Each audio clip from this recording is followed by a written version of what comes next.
Je m'appelle Joëlle et je vous souhaite la bienvenue à ce culte d'été de la communauté chrétienne de Stockel.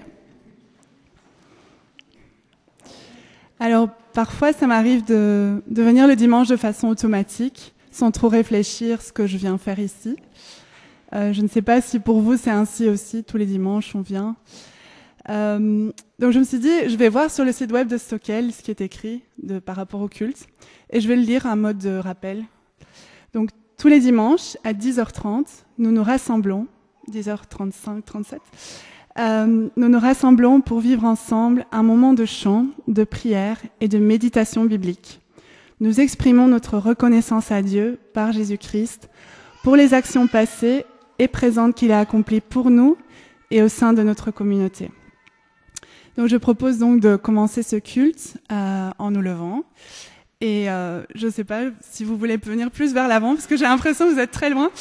En chantant un chant de louange et de reconnaissance. Et pendant le chant, les enfants pourront aussi partir avec Cécile et Sophie, qui seront à l'arrière.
Feel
Je vous invite à la prière. Seigneur notre Dieu, tu nous as donné rendez-vous ce matin et nous te remercions de nous avoir conduits jusqu'ici. Merci parce que nous pouvons nous réunir librement pour t'adorer, pour te louer tous ensemble. Merci parce que tu es présent au milieu de nous. Nous voulons te remettre tous ceux qui auraient aimé se joindre à nous et qui en ont été empêchés pour les raisons que tu connais. Bénis-les, Seigneur. Remplis leur cœur de ta paix et de ta joie, de la joie de t'appartenir. Soutiens, Seigneur, ceux qui sont dans le deuil, ceux qui sont affaiblis ou malades, ceux qui sont peut-être découragés ou ceux qui sont retenus par le travail. Nous voulons te remercier pour la grandeur de ton amour pour nous, pour le salut que tu nous as offert en Jésus, pour le privilège que nous avons d'être tes enfants, toi, le Dieu Tout-Puissant. Merci parce que nous pouvons t'appeler notre Père.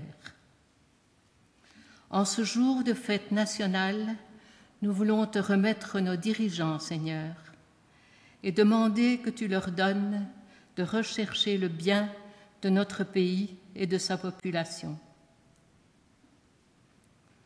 Nous voulons aussi être à ton écoute ce matin. Parle-nous au travers des chants, des lectures, au travers de tout ce qui sera dit. Que ton esprit soit à l'œuvre en nous. Donne-nous des cœurs ouverts, disposés à recevoir ce que tu veux nous enseigner et aussi à mettre en pratique les exhortations que tu nous adresseras. Seigneur, bénis aussi les enfants, qu'au travers des personnes qui s'occuperont d'eux, ils puissent comprendre que tu les aimes, qu'ils ont de la valeur à tes yeux. Nous voulons te remettre tous ceux qui se réuniront aujourd'hui, partout dans le monde, pour te rendre le culte qui t'est dû. Protège ceux qui doivent le faire en secret. Veuille, Seigneur, nous bénir tous. Nous te le demandons, au nom de ton Fils Jésus. Amen.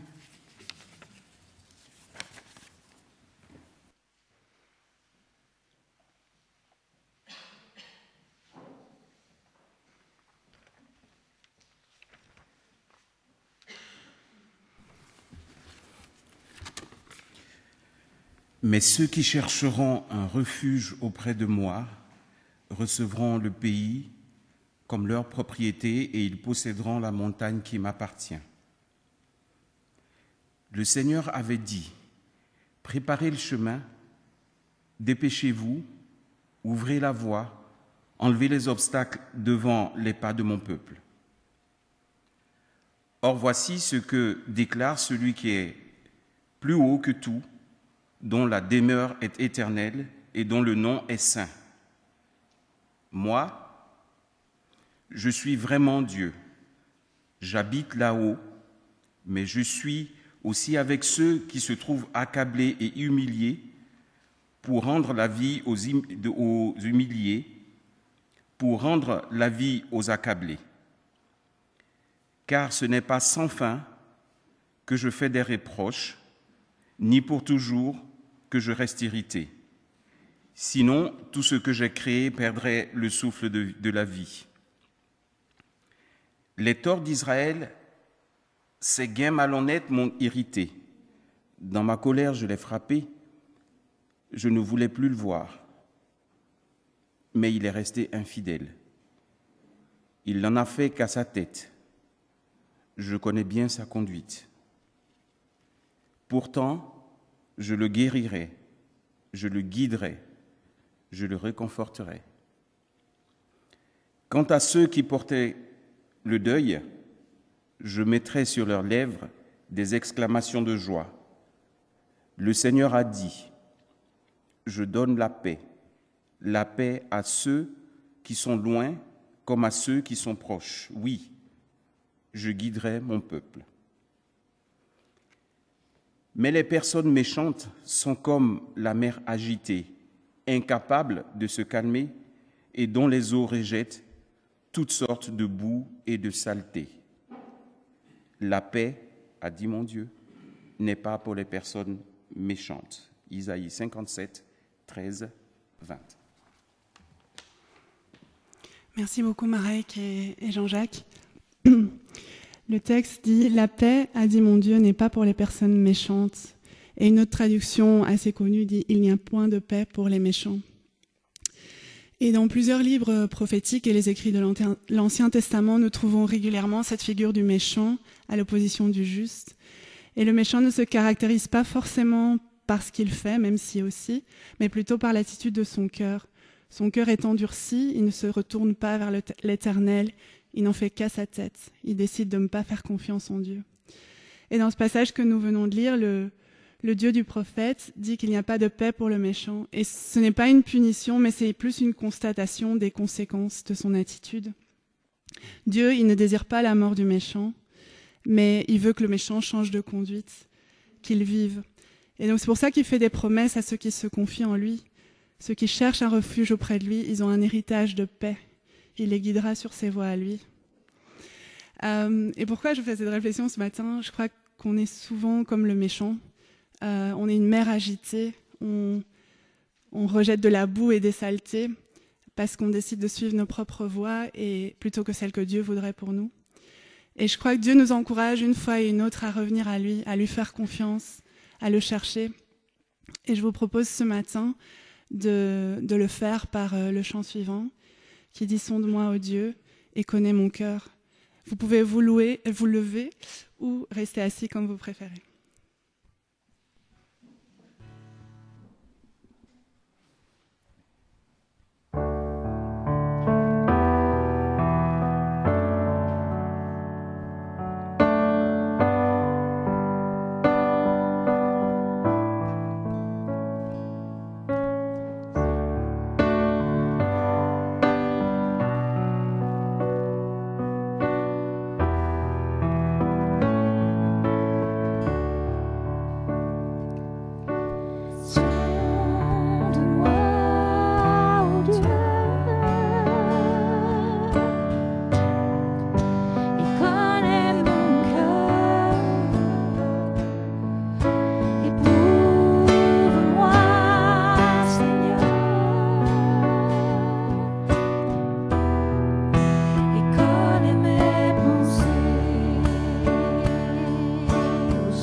Pour l'éternité.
nous avons chanté « Regarde si je suis loin de toi ». Mais nous avons vu dans le passage que Dieu, lui, se rapproche. Il dit « Moi, je suis vraiment Dieu, j'habite là-haut, mais je suis aussi avec ceux qui se trouvent accablés et humiliés. » En Jésus, cela s'est accompli complètement. Dieu est venu sur terre, il a marché parmi nous, il a pris la condition de serviteur, il a accepté d'être humilié jusqu'à la mort. Et pourtant, il est infiniment grand, il est éternel, il est puissant, il est roi, il est majestueux. Nous avons chanté tout ça dans le premier chant. Et ça devrait nous émerveiller sans cesse qu'il se rapproche de nous. Donc je vous propose de nous lever pour le chant suivant, si vous pouvez vous lever.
pour la suite, Audrey va nous apporter la prédication.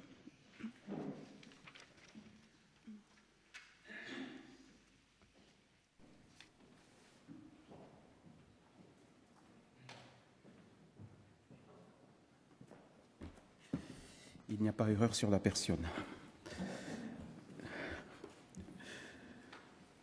De son union avec Adam, Ève, sa femme, devint enceinte.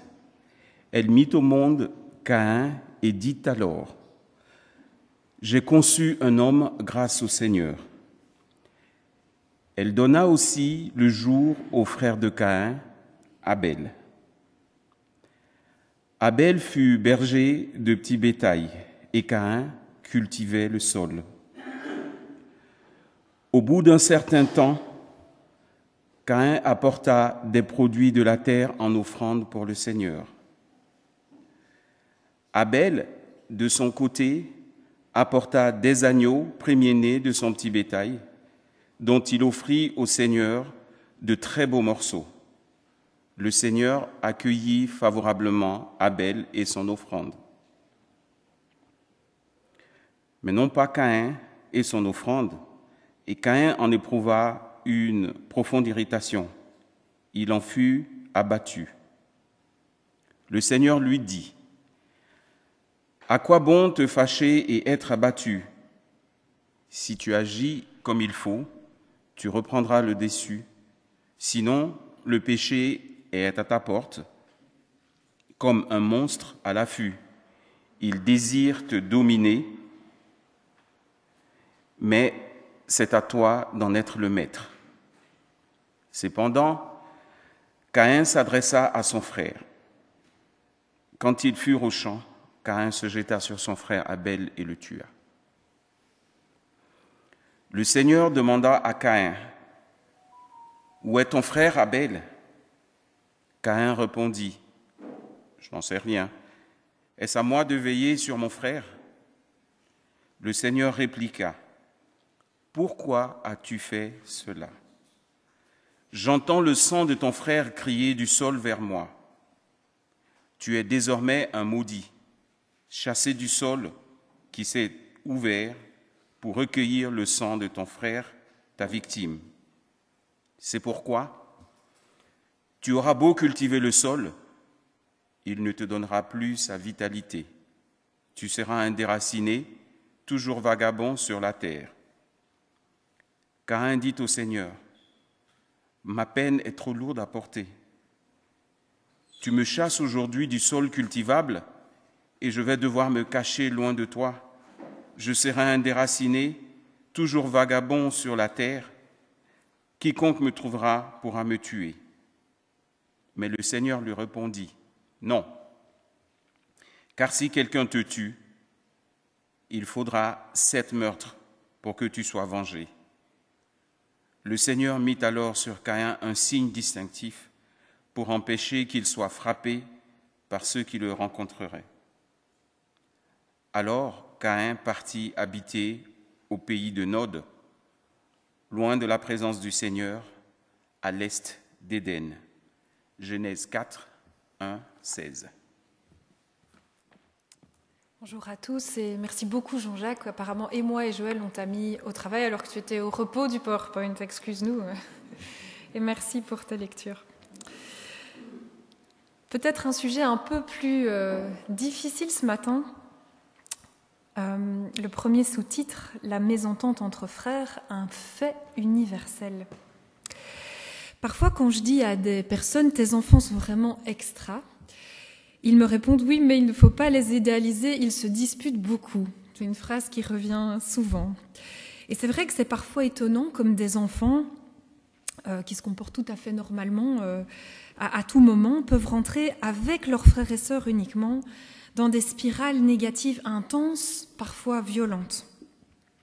On a tous, je pense, connu cela de près ou de loin, en tant qu'enfants, en tant que frères et sœurs, en tant que parents. Adultes également, les histoires de fratrie sont parfois très douloureuses. Une coupure de contact suite à un différend peut parfois s'étendre sur des décennies. Il y a parfois des guerres ouvertes et souvent des guerres froides, toujours très difficiles, très douloureuses. Le sujet du rapport aux frères et sœurs est un sujet extrêmement sensible et complexe. Et dans la Bible, particulièrement dans la Genèse, la mésentente dans les fratries, c'est presque un fil rouge.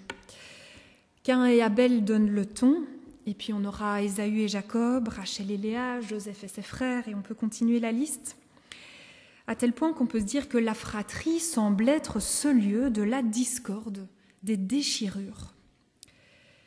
Est-ce une fatalité? Est-ce sans espoir? Caïn et Abel, en tout cas, c'est un récit puissant, un récit universel, inépuisable de vérité et d'enseignement auquel on doit sans doute toujours revenir. A priori, l'histoire est assez banale. Une famille ordinaire, 2 parents ont un enfant, puis un deuxième. Ils ont chacun leur nom, leur métier, leur personnalité. Ils évoluent chacun dans leurs univers respectifs, l'agriculture pour l'un, l'élevage pour l'autre. Tout paraît assez normal à première vue dans cette histoire des origines.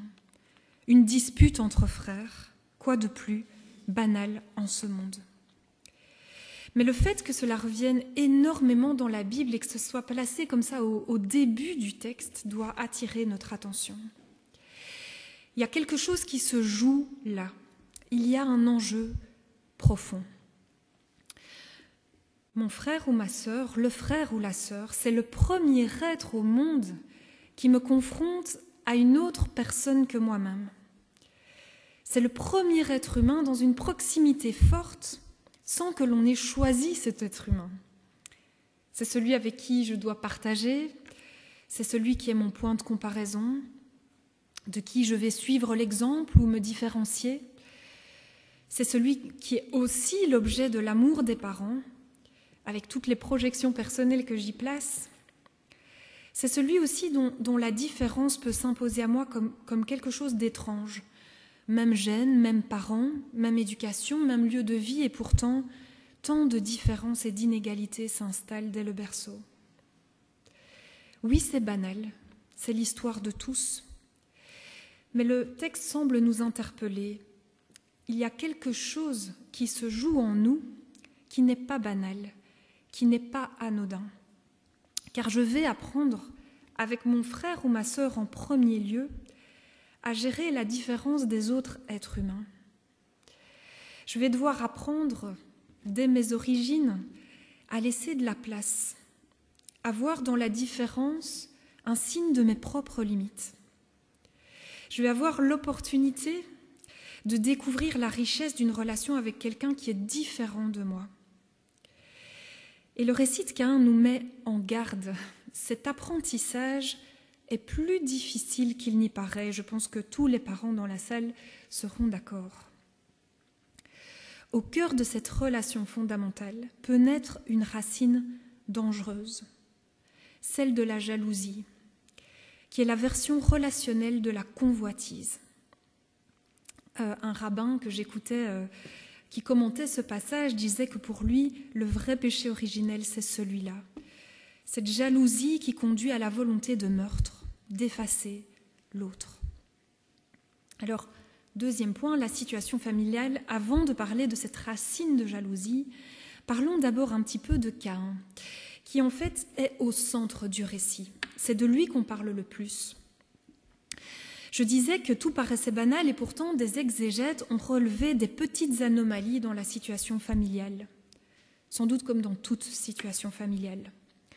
Par exemple, un commentateur disait « Remarquez l'absence du père dans ce récit. La mère seule déclare « J'ai conçu un homme grâce au Seigneur ». Alors il y en a qui disent que c'est parce qu'elle s'émerveille devant la naissance, mais d'autres relèvent que cette formule a peut-être un petit quelque chose d'accaparant, de possessif qui ne présage rien de bon. « J'ai conçu un fils ». Et d'ailleurs, plus loin, à la naissance de Seth, elle ne dira plus « j'ai conçu », mais « Dieu m'a accordé ». Elle passe du « j'ai donné » au « j'ai reçu ». Elle a donc évolué. Autre petit détail, Abel n'est pas cité pour lui-même, mais comme étant le frère de Caïn. Et d'autre part, c'est peut-être pas un détail, son nom signifie une buée, en gros, celui qui ne compte pas. C'est à peine s'il n'a pas été nommé superflu. Il semble y avoir un subtil dysfonctionnement. On sent que Caïn était probablement au centre de l'attention au détriment d'Abel. Le temps passe. Abel est berger, Caïn cultivateur, et chacun amène une offrande au Seigneur. Il y a énormément de commentaires sur la nature des offrandes, parce que le texte dit qu'Abel a donné de beaux morceaux, et ce n'est pas précisé pour Caïn. Et donc on se dit, c'est que, par déduction, l'offrande de Caïn devait être négligée, et donc elle ne méritait pas d'être agréée par Dieu. Il y a beaucoup de raisonnements qui cherchent un peu à incriminer Caïn pour donner une explication à cette attitude de Dieu qui paraît un petit peu injuste. Parce que Dieu reçoit favorablement une offrande, celle d'Abel, mais pas l'autre. Et donc on se dit que Caïn doit quelque part l'avoir cherchée. On plaque un peu notre logique du mérite sur ce texte. Mais pourtant, à ce stade-ci, le texte ne dit pas que Caïn a fait quelque chose de mal. Peut-être que l'attitude de Dieu a trait à quelque chose de plus profond. Peut-être, c'est une hypothèse, que cette situation familiale a besoin d'être secouée. Abel a peut-être bien besoin d'une expérience valorisante. Lui l'a bué, une expérience qui lui permettrait d'exister à part entière. Et Caïn a peut-être besoin d'une expérience qui le décentre de lui-même. Car Dieu veut toujours la vie, pour Abel, mais aussi pour Caïn. Souvent dans les familles, nous sommes englués dans des schémas. On en rigole dans ma propre famille, j'imagine que chez vous, ça doit être similaire. Et peut-être que Caïn est muré, englué lui aussi. Et Dieu cherche sans doute à ouvrir une brèche, comme il sait si bien le faire, pour que Caïn ait l'opportunité d'être bousculé, de changer, de s'ouvrir à la relation différemment à Dieu et à son frère. Mais il y a quelque chose qui coince. Caïn reste sur sa logique. Et moi? Pourquoi pas moi? Il ressent irritation et abattement. Et je me disais, parfois nos frères et sœurs de sang et nos frères et sœurs de foi reçoivent des grâces, des réponses aux prières, des bénédictions, alors que nous, on est peut-être un peu en train de ramer. Qu'est-ce qu'il se passe en nous lorsque cela se produit? Quelles sont nos réactions spontanées dans le secret de nos cœurs face à la bénédiction de nos frères? Ce texte est fort et il dit que dans ces réactions spontanées peut se révéler, émerger un péché qui serait comme tapis à notre porte, dans notre rapport à l'autre et dans notre rapport à Dieu. Est-ce que l'autre est un cadeau ou une menace? Est-ce que l'autre est une richesse ou une compétition? Alors évidemment, ce n'est pas si clair, il y a toute une palette de ressentis humains entre ces deux points. Il y a aussi toute l'histoire familiale, les histoires relationnelles, mais au bout du compte, est-ce que nous parvenons à quitter la comparaison et à nous réjouir? C'est une question profonde qui vient nous chercher loin et on ne peut que répondre pour nous-mêmes face à Dieu. Caïn, lui, est irrité et abattu. Et j'aimerais attirer notre attention sur l'attitude de Dieu. Parce que c'est très beau de voir que Dieu vient tout de suite près de lui. Ce qui confirme d'ailleurs que Dieu ne cherchait peut-être pas à punir Caïn, mais ça concernait Abel. Il cherchait peut-être à ouvrir Caïn à autre chose. Le fait que Dieu ne regarde pas le cadeau de Caïn ne signifie pas qu'il se désintéresse de lui, sinon il ne viendrait pas tout de suite proche de lui parler. C'est aussi un bel enseignement pour nous. Ce qui nous semble être une absence de grâce, une absence de réponse aux prières ou la survenue d'une épreuve dans nos vies ne signifie pas que Dieu se désintéresse de nous. Et au contraire, au moment où nous sommes le plus déstabilisés, Dieu vient souvent tout près de nous. Il cherche à dialoguer avec nous. Et quand on reprend le passage, vous pourrez le relire à la maison, mais on voit vraiment que le fil rouge, c'est Dieu qui vient vers Caïn. Il veut entrer en relation avec lui. À 3 reprises, il vient lui parler, avant le crime, après le crime, et encore une fois après la prise de conscience des conséquences du crime. Et dans chaque prise de parole, on voit que Dieu cherche le bien pour Caïn. Il cherche à ce qu'il choisisse un chemin de vie pour lui-même. À quoi bon te fâcher et être abattu? Et la NBS traduit « Pourquoi es-tu fâché? Pourquoi es-tu renfrogné? Parle-moi, semble dire Dieu. Réfléchis à ce qu'il se passe en toi. Explique-moi ce qu'il ne va pas. Pourquoi cette situation provoque-t-elle ta colère ?» Parlons maintenant de cette jalousie convoitise et de notre responsabilité. Ce texte montre bien comment le sentiment de jalousie fait ressentir toute une situation, non pas comme si nous étions un petit peu responsables de notre réaction ou en faute, mais comme si l'on subissait une injustice. Caïn a profondément l'impression de subir une injustice. Et quand on lit le texte, on se dit, mais on peut comprendre Caïn. Ce sentiment d'injustice est pourtant non légitime.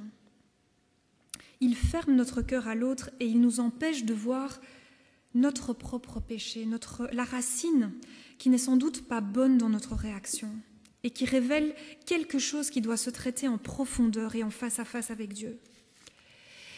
Caïn ressent de l'irritation car il a le sentiment que ce n'est pas juste vis-à-vis de lui. Et le glissement, c'est sans doute qu'il revient à lui alors qu'il était à ce moment-là question d'Abel. C'est quelque chose qu'on peut expérimenter en tant que parent. Parfois, quand je donne une parole valorisante à l'une, l'autre me demande « et moi ?»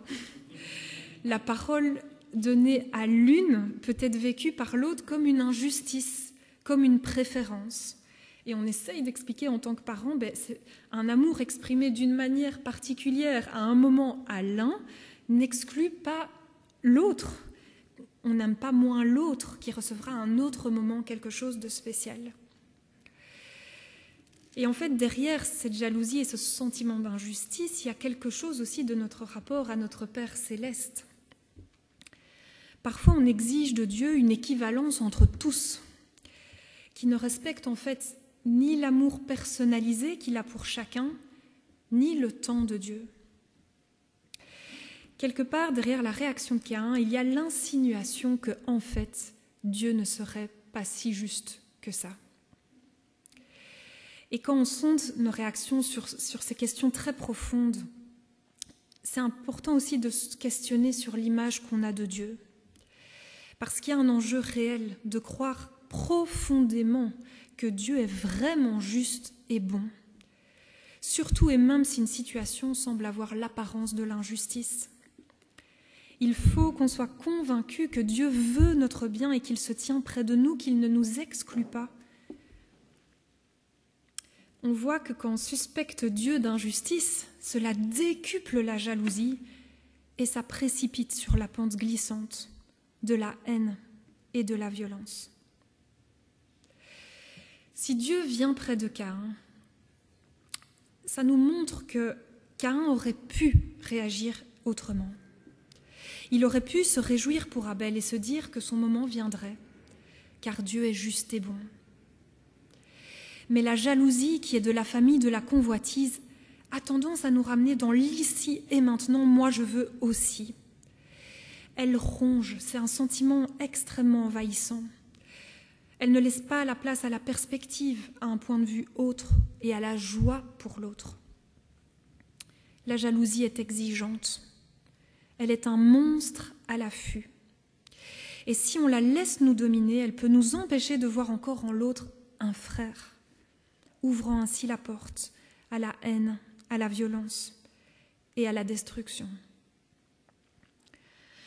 Dieu essaye d'extraire Caïn de cet enlisement dévastateur. Dieu ne dit pas à Caïn quoi faire, comment se comporter, il ne l'infantilise pas, mais il le met devant ses responsabilités. Oui, tu as ces émotions, tu es envahi par ces émotions. Si tu agis comme il faut, tu reprendras le dessus. Sinon, le péché est à ta porte, comme un monstre à l'affût, il désire te dominer, mais c'est à toi d'en être le maître.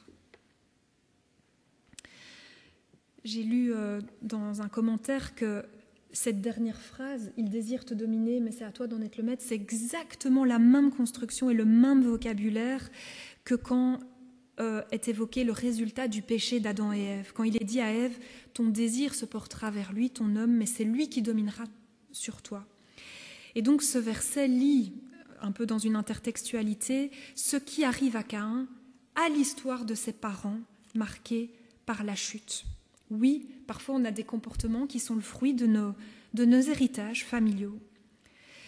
Mais l'interpellation de Dieu est extrêmement importante parce qu'il lui dit « Peu importe ton héritage, peu importe le péché de tes parents, peu importe ce dont tu hérites, tu restes responsable de tes actes. » Et c'est une bonne nouvelle. Il n'y a rien d'irréversible.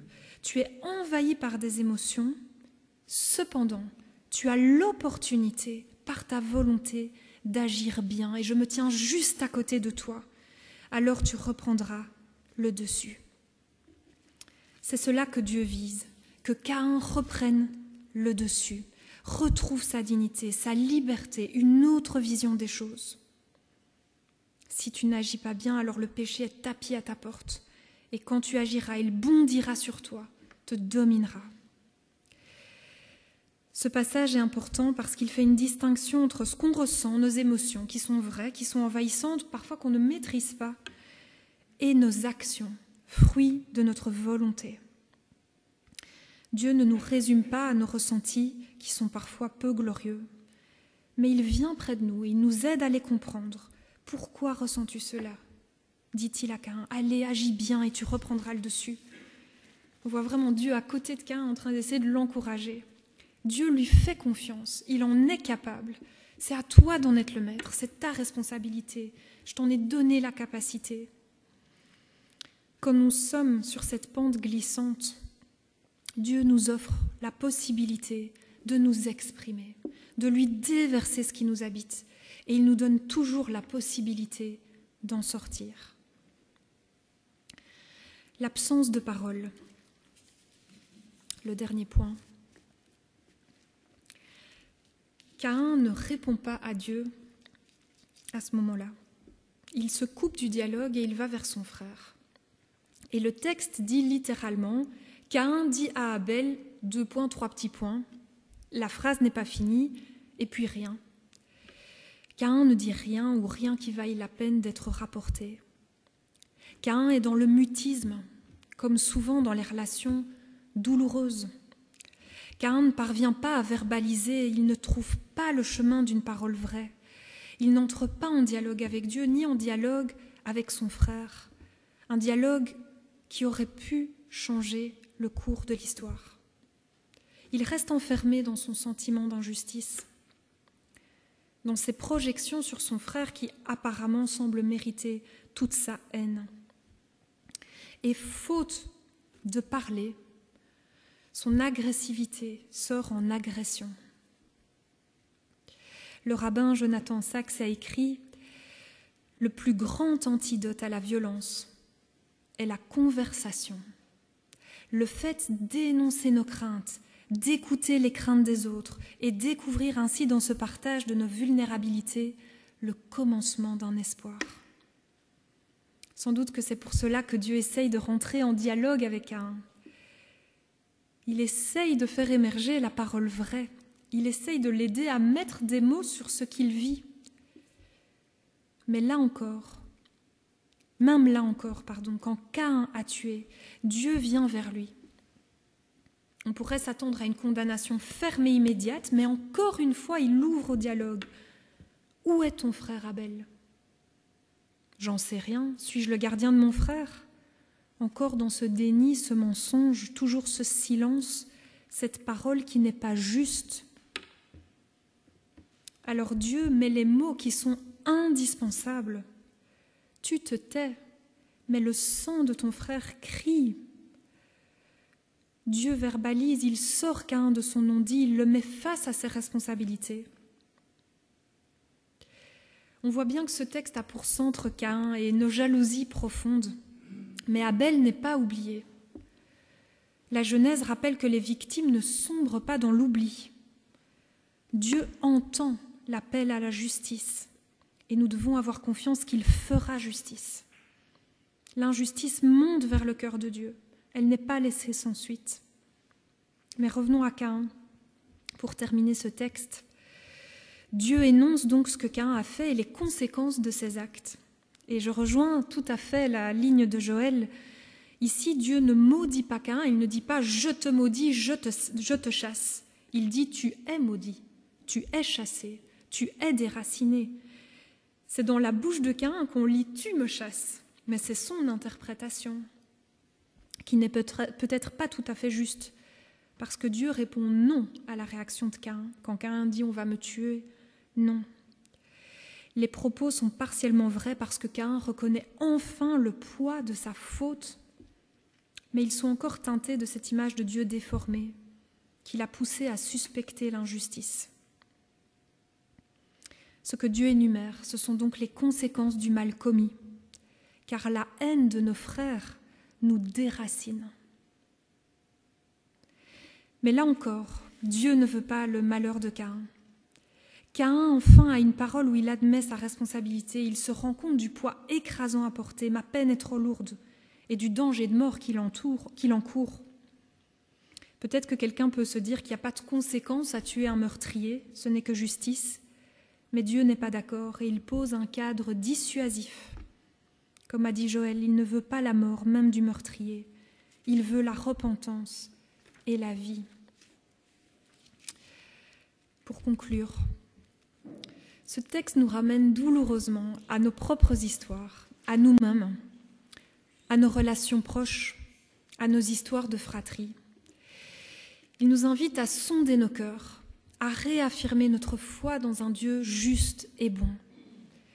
Il nous invite à veiller sur nous-mêmes pour déraciner les germes de jalousie, pour nous ouvrir vraiment à la relation avec celui qui est différent de moi, avec mon frère, qui est aussi aimé de Dieu. Pas plus que moi, pas moins que moi, mais différemment de moi, conformément à l'amour infini et personnalisé du Seigneur. Rappelons encore comme Dieu vient près de Caïn à toutes les étapes du processus et qu'il cherche toujours à remettre Caïn sur une voie de vie. Le texte se termine avec Caïn qui va vivre loin de la présence du Seigneur. Dieu qui s'est pourtant approché de lui encore et encore. Et on ressent quand même le côté tragique et inachevé de cette histoire qui appelle sa rédemption. Peut-être que certains d'entre nous sont coincés dans des histoires familiales qui attendent leur rédemption.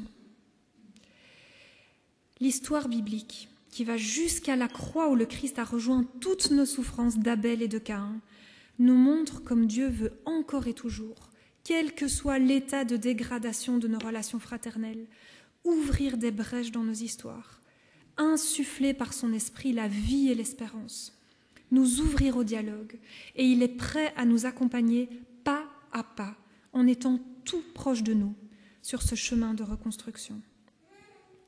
Alors pour terminer cette méditation, je vous invite à écouter un chant. En avant-première, j'ai eu l'autorisation de Christian Neufnet. C'est un chant qui sera sur son prochain album. Et la chanson s'intitule « Amour originel », qui remplace cette idée de péché originel. En réponse à cette racine de jalousie, de ce péché originel, le Seigneur nous invite à y substituer, par la grâce de son esprit, une racine amour, un amour originel qu'il veut placer au cœur de toutes nos relations. Amen.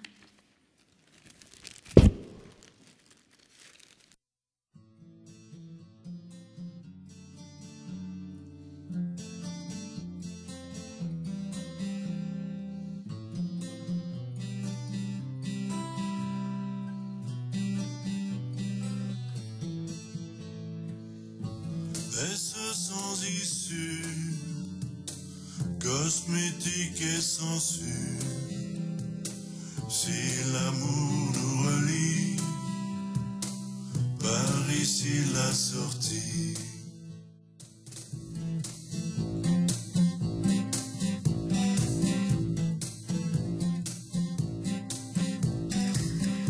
L'amour originel, celui que tu révèles en amont, dessus les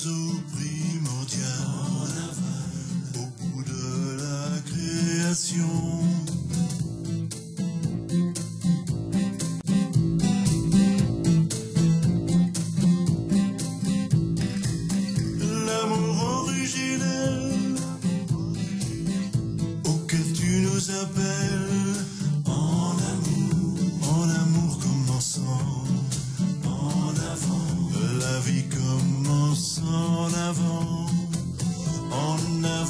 du grand ratage, sans piternel piratage. La vue, le désir qui se voile, l'opacité totale s'installe. Perce nos carapaces, qu'un chouïa de charité y passe, que le monde fasse rotation, et voit la grâce sous les haillons.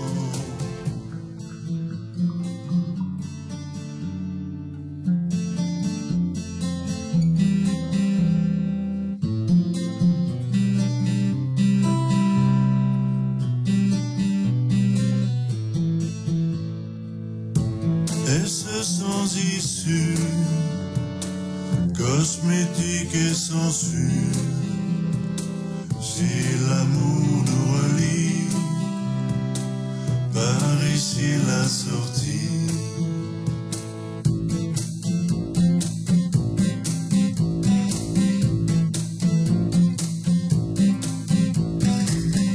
L'amour originel, celui que tu révèles en amour, devant la teinte du mal, en aval, jusque derrière l'horizon.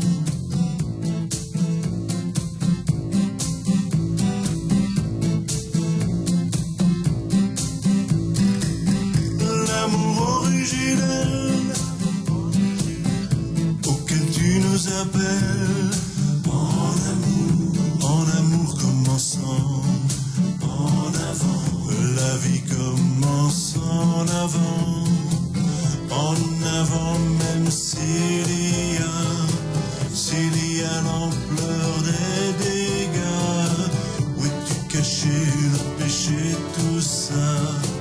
Mais je fais mon mea culpa, la gloire reste au pied de mon père, le château hanté de ma mère, emporté par la bonne nouvelle, celle de l'amour originel.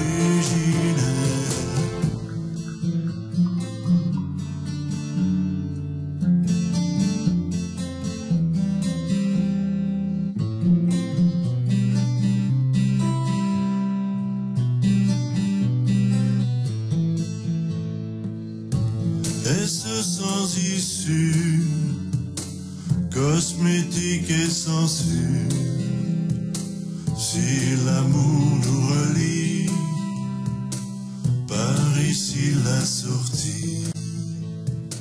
Si l'amour nous relie, par aussi la sortie.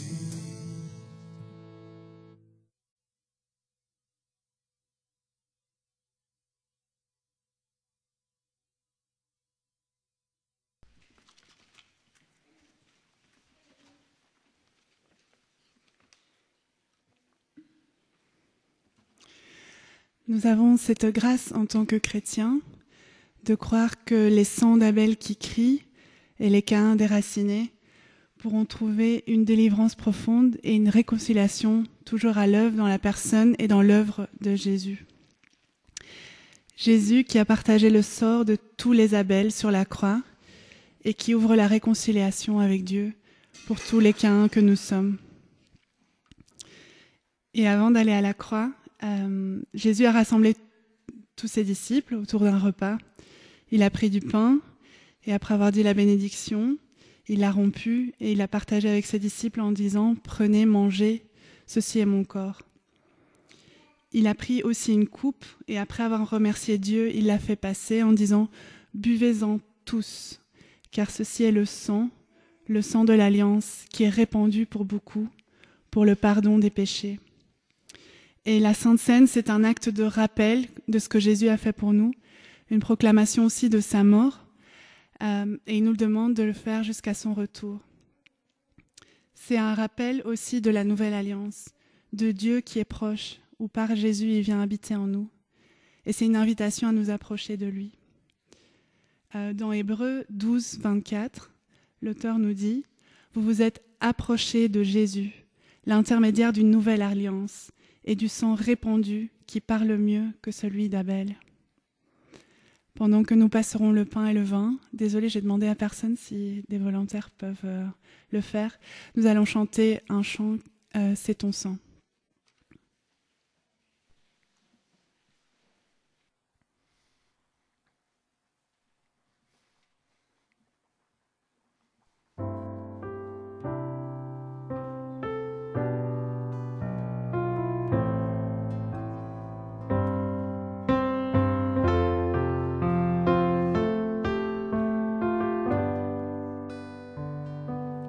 C'est ton sang qui purifie. C'est ton sang qui donne la vie. C'est ton sang qui a coulé. Oui, ton sang précieux m'a racheté. Je suis plus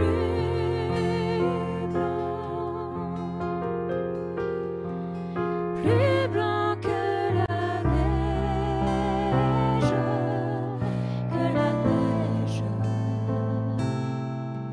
Oh Jésus, toi l'agneau immolé.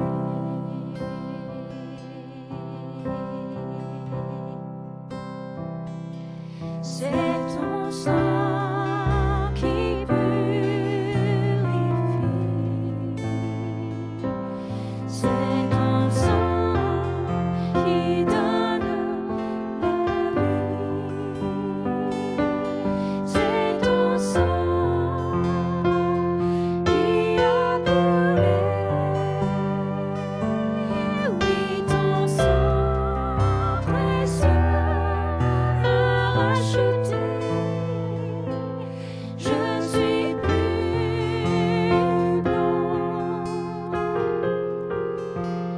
plus blanc que la neige, que la neige. Oh Jésus, toi l'agneau immolé.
Est-ce qu'il y a des annonces?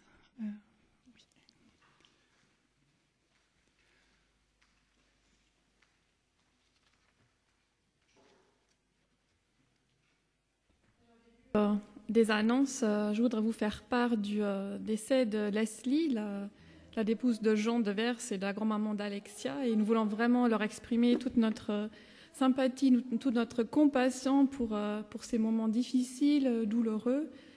Et si vous voulez marquer, donc elle a rejoint notre Seigneur ce jeudi.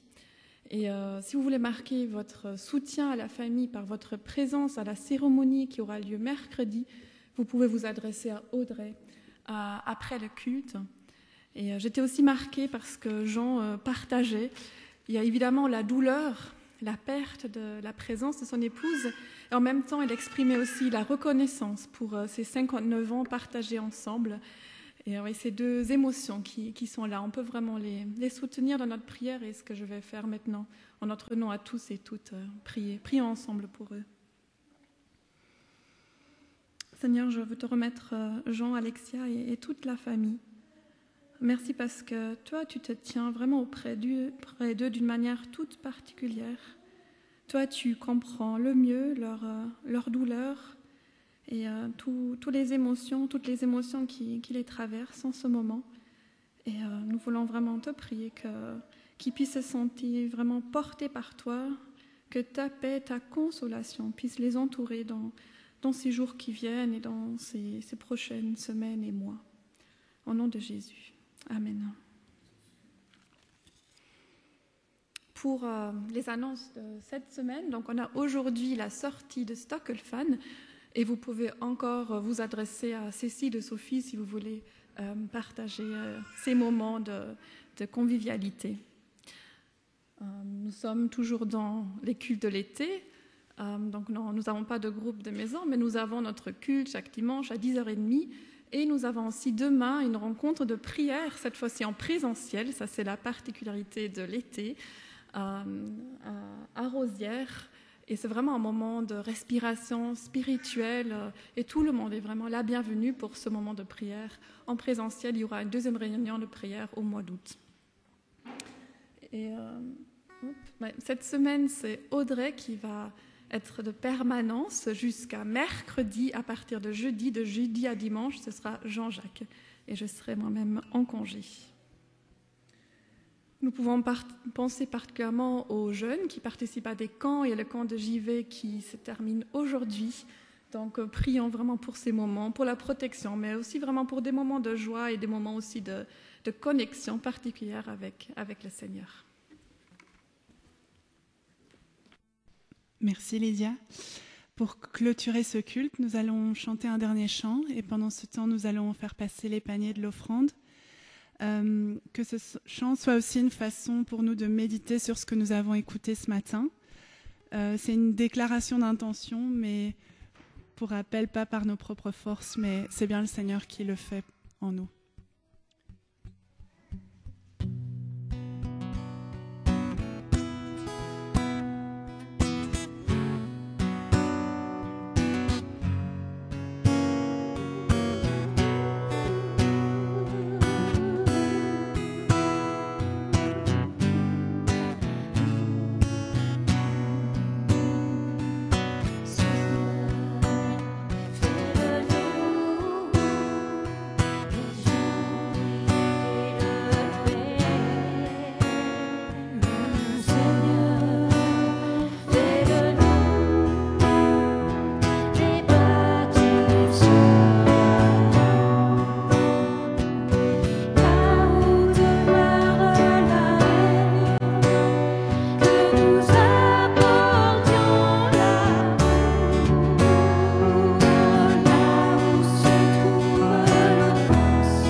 Gardons les yeux fixés sur Jésus, celui par qui notre foi a commencé et qui l'amène à la perfection.